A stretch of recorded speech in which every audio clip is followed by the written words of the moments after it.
I have this foot, and it's a binding foot, and I have it for my baby lock.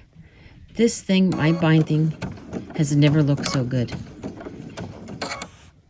You just follow it along that edge. I'm going slow because I'm holding the camera too.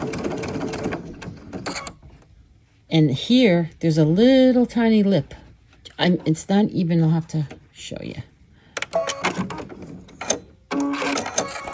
Okay, I'm going to pop this off.